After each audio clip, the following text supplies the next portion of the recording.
السلام علیکم ورحمۃ اللہ وبرکاتہ۔ ناظرین کرام، ہم آپ کے لیے بیان لے کر حاضر ہوئے ہیں قاری حنیف ملتانی رحمۃ اللہ علیہ کا۔ عنوان ہے ملعون ابو لہب اور جنگل کا وفادار شیر۔ آئیے بیان کی طرف لیے چلتے ہیں۔ بیان کو بغور سماعت فرمائے۔ اللہ تبارک و تعالی حضرت قاری حنیف ملتانی رحمۃ اللہ علیہ کی کامل مغفرت فرمائے، اعلیٰ علیین میں جگہ نصیب فرمائے۔ ابو لہب نے اسی وقت سب سے پہلا پتھر مارا چہرے انور پہ۔ جناب مدنی کریم صلی اللہ تعالی علیہ وسلم سے اتنا ناراض ہوا، اتنا بگڑا، اتنا پریشان ہوا، اپنے بیٹوں کو کہنے لگا، عتبہ اور عتیبہ کو، اگر تم نبی کی بیٹیوں سے شادیاں کرو گے میرا زندگی بھر کا تم سے میل جول ختم ہے، میں تمہاری ساتھ خطا کلامی کروں گا، میں تم سے بات بھی نہیں کروں گا۔ ہم ایک خدا کو نہیں مانتے، وہ ایک خدا کو ماننے والا، ہم 360 خدا کو ماننے والے، لہذا اگر تم میرے بیٹے ہو جاؤ نبی کی بیٹیوں کو طلاق دے کر آؤ۔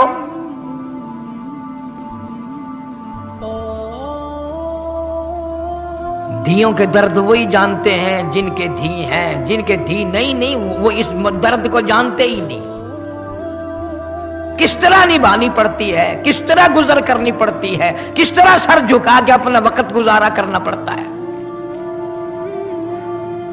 محمد عربی صلی اللہ تعالی علیہ وسلم کے دروازے پہ ابو لہب کے چچا کے دونوں بیٹے آئے، اور بڑے نے تو صرف انکار کر دیا، ابھی رخصتی تو ہوئی نہیں تھی، لیکن چھوٹے نے نبی کریم صلی اللہ تعالی علیہ وسلم کی شان میں گستاخی بھی کی، بے ادبی بھی کی، دی کی گالیاں بھی دی۔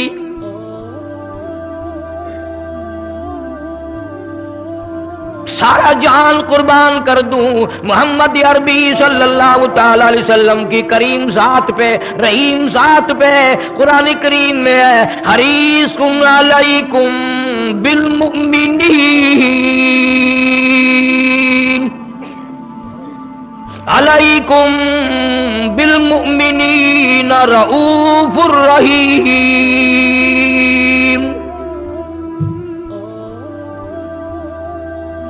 آپ کے دل کو ٹھیس لگی، دکھ پہنچا، کلیجے میں درد اٹھا۔ ظالم، تم میرے ساتھ بگاڑ کرتے ہو، مجھے مارتے ہو، مجھے پریشان کرتے ہو۔ مالک کی کائنات کی قسم، سر کی بالوں سے لے کر پیروں کے ناخنوں تک جسم کا کوئی حصہ ایسا نہیں جہاں تمہارے باپ نے مجھے پتھر نہ مارے ہو۔ میں نے پھر بھی تمہیں کبھی گالی نہیں دی، کبھی تمہیں برا نہیں کہا، تمہارے لیے بد دعا نہیں کی۔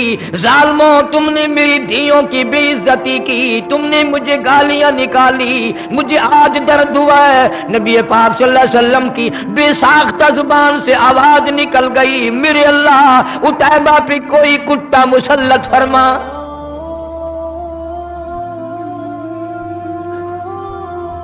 لا الہ الا اللہ محمد الرسول اللہ اتنا سستا نہیں جتنا تو نے سمجھ رکھا ہے۔ تیرے گیان سونے کی قیمت ہے، چاندی کی قیمت ہے، کپڑے کی قیمت ہے، دکان کی قیمت ہے، مکان کی قیمت ہے، کلمے کی کوئی قیمت نہیں۔ جا کلمے کی قیمت پوچھنی ہو سیدہ ام کلثوم رضی اللہ تعالیٰ عنہا کی قبر سے پوچھ کیا، اور پیغمبر کی بیٹی کلمے کی وجہ سے تجھے کتنے صدمے اٹھانے پڑے۔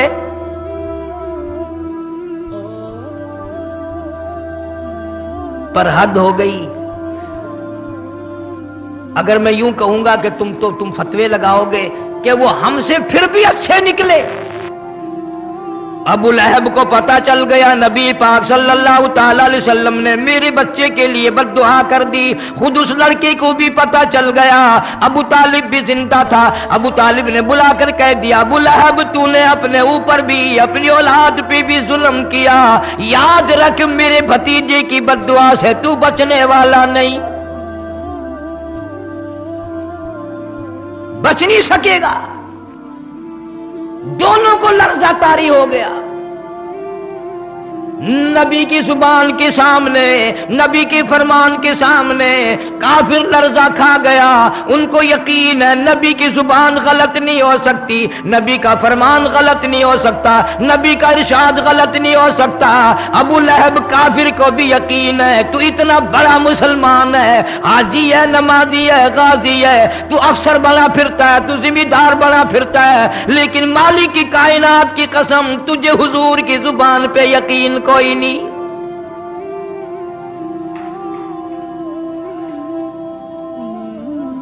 ابو لہب شام کے ملک میں تجارت کے لیے جانے لگا، بیٹے کو الگ نہیں رہنے دیتا ڈر کے مارے، میں اس کی حفاظت کروں گا۔ چلتے چلتے شام ہو گئی، راستے میں قافلہ ٹھہر گیا۔ ابو لہب اتنا بڑا دشمن سارے قافلے کے لوگوں کو اکٹھا کر کے کہنے لگا، تمہیں معلوم ہے کہ اس مکے کے نبی نے میرے بچے کو بددعا دے رکھی ہے، ہمیں ڈر بڑا ہے، سارے سامان کا ٹیلا سا بناؤ، سارا سامان تجارت کا اکٹھا کر کے ٹبا بناؤ، میرے بچے کو اس کے اوپر سلاؤ، چاروں طرف خود سو جاؤ تاکہ حفاظت ہو جائے۔ اسے یہ معلوم نہ تھا کس گھر کے ساتھ گستاخی کی ہے، کس گھر کی بے ادبی کی ہے، کس گھر کے ساتھ بے حرمتی کی ہے۔ اللہ پاک جل شانو نے جنگل کے شیر کو آواز لگا دی، اور جنگل کے شیر میرے محبوب کے دشمن کو ختم کرنا تیری ذمہ داری۔ کن لوگوں کی میں بات کر رہا ہوں؟ انما یرید اللہ لِيُذْهِبَ عَنكُمُ الرِّجْسَ أَهْلَ الْبَيْتِ وَيُطَهِّرَكُمْ تَطْهِيرًا۔ اللہ پاک فرماتے ہیں میں نے اپنے محبوب کریم صلی اللہ تعالی علیہ وسلم کے سارے گھرانے کو، آپ کے اہل بیت کو برائیوں سے خود بخود دور کر دیا، پاک بنا دیا میں نے ان کو۔ جنگل کا شیر آتا ہے، حیران کھڑا ہے، پریشان کھڑا ہے، کس طرح شناخت کروں، کس طرح پہچان کروں وہ کون ہے جس نے نبی پاک صلی اللہ علیہ وسلم کی بیٹی کو گالیاں دی ہیں،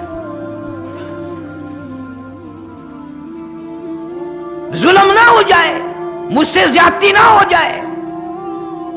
اندازہ لگا کلمہ پڑھنے والا تو مسلمان ہے، جنت کا ٹھیکیدار ہے، بہت بڑا مسلمان بنا پھرتا ہے، قبر کا تجھے پتہ نہیں، حشر کا تجھے پتہ نہیں، پلسرات کا تجھے پتہ نہیں، تو نہ جانے دن میں زبان سے کتنے ظلم کرتا ہے، نہ جانے ہاتھ سے کتنے ظلم ڈھاتا ہے، نہ جانے قلم سے کتنے ظلم کرتا ہے۔ آج جنگل کا شیر کھڑا کھڑا رو رہا ہے، الہی مجھے پتہ نہیں چل رہا وہ کون گستاخ ہے، کوئی دوسرے کو چیر دوں ظلم نہ ہو جائے۔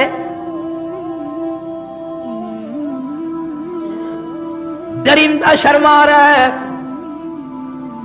چیر پھاڑ کر کھانے والا جانور شرما رہا ہے، جنگل کا شیر شرما رہا ہے، تو حاجی ہو کر، عالم ہو کر، مسلمان بن کر دوسرے پہ زیادتی کرتے ہوئے تو قبر میں تو چلا گیا پر شرمایا کبھی نہیں۔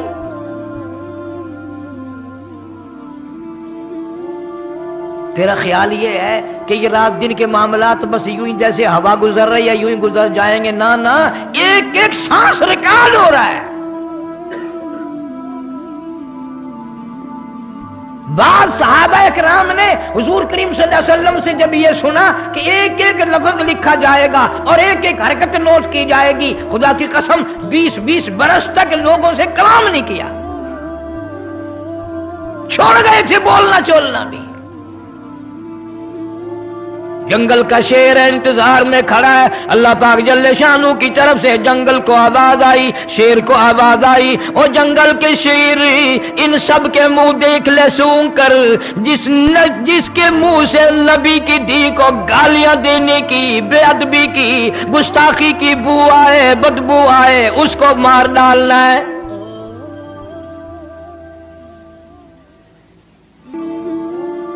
اسے اتنا شعور ہے زیادتی نہ ہو جائے، سب کے منہ سونگتا پھرتا ہے،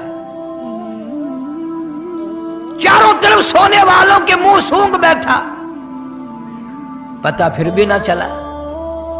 پھر حیران الہی کیا کروں، ان میں نہیں ہے۔ یہ ساری کائنات مالک کی کائنات کے قبضے قدرت میں ہے، اسی لیے فرمایا اللہ لا الہ الا هو الحی القیوم۔